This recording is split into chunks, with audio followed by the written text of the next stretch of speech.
Hello and welcome back to Abhyudaya classes UP.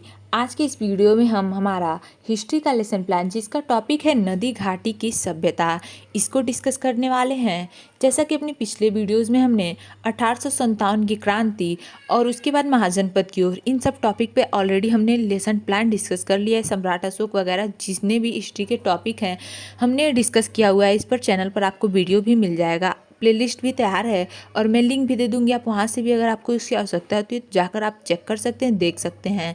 आज के इस वीडियो में हम नदी घाटी की सभ्यता पर डिस्कस करेंगे, इसका लेसन प्लान हमें कैसे बनाना है। तो चलिए देखते हैं। आगे बढ़ने से पहले अगर आप चैनल पर नए होंगे और अभ्युदय क्लासेज यूपी को सब्सक्राइब नहीं किया होगा तो प्लीज़ एक बार से चैनल को सब्सक्राइब जरूर कर लीजिएगा। और आपको वीडियो पसंद आएगी, आपके लिए हेल्पफुल लगेगी आपको, तो आप लाइक शेयर भी कर दीजिएगा। चलिए देखते हैं। हाँ, आपको सिविक्स और हिस्ट्री के और अन्य जो भी सब्जेक्ट हैं उसके भी लेसन प्लान आपको चैनल पर मिल जाएंगे। इसके लिए चैनल से जुड़ना नहीं भूलेंगे। पाठ्य योजना संख्या 9वें नंबर का है हमारा। ऑलरेडी हमने 8 पाठ्य योजनाओं पर डिस्कस कर लिया, चर्चा कर लिया हुआ है। सबसे पहले ये लिखेंगे, फिर लिखेंगे विद्यालय का नाम। आप जिस विद्यालय में इंटर्नशिप पे जाएंगे उसका नाम यहाँ पे लिख देंगे। फिर ये लिखेंगे, हम बॉक्स बनाएंगे दिनांक, कक्षा, वर्ग, विषय, कालांश और अवधि का।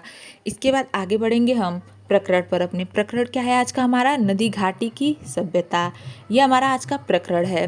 फिर सामान्य उद्देश्य लिखते हैं। सामान्य उद्देश्य लिखेंगे पूर्ववत।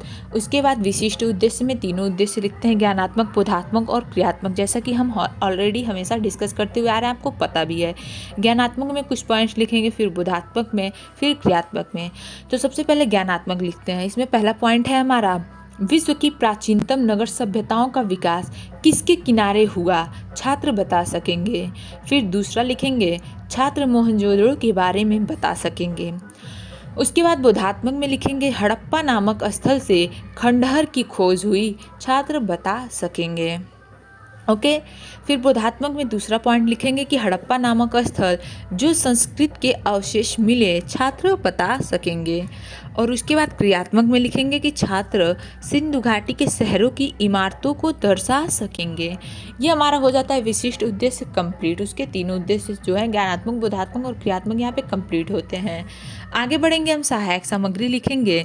इसमें लिखेंगे कि नदी घाटी की सभ्यता के अवशेषों का चित्र या जो भी चित्रांकन है आप लिख देंगे यहाँ पे सहायक सामग्री में। फिर आगे बढ़ेंगे हम पूर्व ज्ञान पर। अपने पूर्व ज्ञान में लिखेंगे कि छात्र प्राचीन नगर की सभ्यता के बारे में सामान्य जानकारी रखते हैं। यह हमारा पूर्व ज्ञान हो जाएगा। फिर हम प्रस्तावना के प्रश्न की ओर अपने बढ़ेंगे। प्रस्तावना के प्रश्न, यहाँ पे आप हेडिंग लिख लेंगे। इसमें हम कुछ प्रश्न लिखते हैं जैसा कि हम सभी को पता है। उसमें सबसे पहले बॉक्स बना लेंगे, क्रम संख्या का एक, छात्राध्यापक या छात्राध्यापिका कथन का एक और छात्र या छात्रा कथन का एक। तो सबसे पहले तो हमारा पहला क्वेश्चन इसमें होगा कि हम लोग कहाँ निवास करते हैं। छात्र बताएंगे कि गाँव, शहरों में या शहर में निवास करते हैं। दूसरा, विश्व की प्राचीन नगर सभ्यताओं का विकास किसके किनारे हुआ। छात्र बताएंगे कि नदियों के किनारे हुआ, तो आप छात्र कथन में उनका आंसर उत्तर लिख देंगे। तीसरा प्रश्न करेंगे कि नदियों के किनारे होने से क्या लाभ है। छात्र बताएंगे कि कृषि, मदद तथा नगरों का विकास। ये आप उनके उत्तर में लिख देंगे। उसके बाद आते हैं हम समस्यात्मक प्रश्न पर। अपने समस्यात्मक प्रश्न में लिखेंगे कि नगरीय सभ्यता या नदी घाटी की सभ्यताओं के विषय में आप क्या जानते हैं। यहाँ पे हो जाएंगे छात्र मौन या समस्यात्मक, आप यहाँ पे लिख देंगे। ओके। फिर आगे बढ़ते हैं हम उद्देश्य कथन पर। अपने उद्देश्य कथन में लिखेंगे, अतः छात्रों आज हम लोग नदी घाटी की सभ्यता के बारे में विस्तृत अध्ययन करेंगे।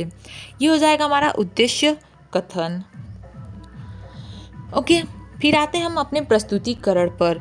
प्रस्तुतिकरण यहाँ पे हम लिखेंगे अपना।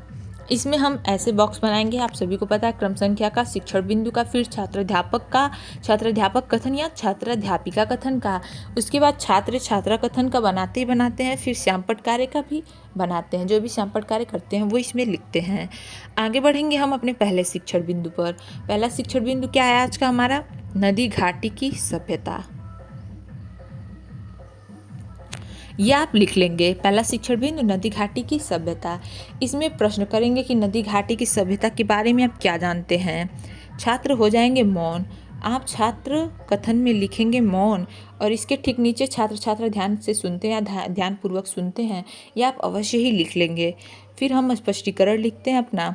स्पष्टीकरण में लिखेंगे कि विश्व की प्राचीन नगर सभ्यताओं का विकास नदियों के किनारे हुआ।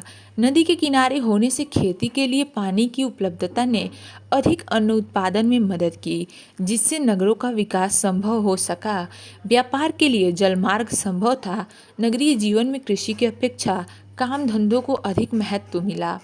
इन धंधों के विकास के लिए प्राकृतिक कच्चे माल की उपलब्धता तथा उससे निर्मित वस्तुओं ने नगरीय जीवन को और उन्नत बनाया।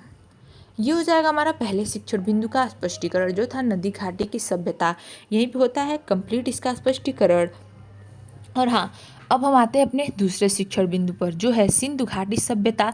लगभग उसकी कहाँ से शुरुआत हुई, कब तक हुई, इस पर चर्चा करने से पहले अगर अभी तक आपने चैनल को नहीं सब्सक्राइब किया होगा तो प्लीज़ एक बार से अभ्युदय क्लासेज यूपी को subscribe and video like and share अवश्य ही कर दीजिएगा।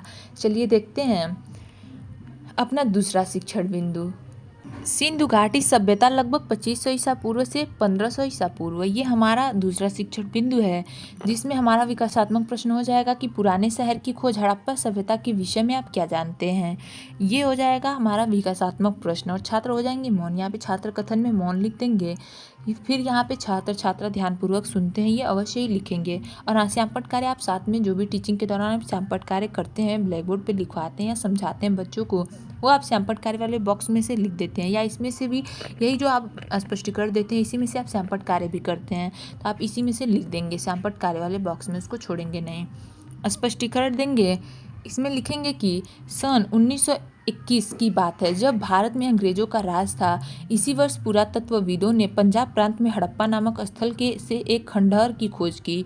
इस खंडहर के अवशेषों के अध्ययन से पुरातत्वविदों को ज्ञात हुआ कि यह एक नगरीय सभ्यता के अवशेष हैं।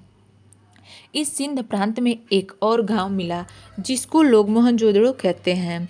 मोहनजोदड़ो का मतलब है मृतकों का टीला या मृतकों का स्थल। यहाँ से नगरीय सभ्यता का अवशेष प्राप्त हुआ, क्योंकि यह अवशेष सिंधु घाटी की सभ्यता भी कहते हैं। इसे हड़प्पा नामक स्थल से इसी संस्कृति के अवशेष पहले मिले, इसलिए इसे हड़प्पा संस्कृति भी कहते हैं। ये हो जाएगा हमारा दूसरा शिक्षण बिंदु। ठीक है, इसके बाद आगे बढ़ते हैं अपने मूल्यांकन प्रश्न या पुनरावृत्ति के प्रश्न पर। इसमें कुछ प्रश्न लिखेंगे, जिसमें पहला प्रश्न है हमारा व्यापार के लिए सुलभ व्यवस्था क्या थी। दूसरा, नगरीय जीवन में किसे सबसे अधिक महत्व मिला। और तीसरा, हड़प्पा नामक स्थल किस प्रांत में है। चौथा हो जाएगा हड़प्पा से क्या प्राप्त हुआ। यह हमारा मूल्यांकन का प्रश्न हो जाएगा। और इसके बाद हम लिखते हैं गृह कार्य। गृह कार्य में लिखेंगे कि सिंधु घाटी सभ्यता में पुराने शहर की खोज किस प्रकार हुई थी, अध्ययन करके आएंगे और लिख कर लाएंगे। यह आप अपने गृह कार्य में लिख देंगे।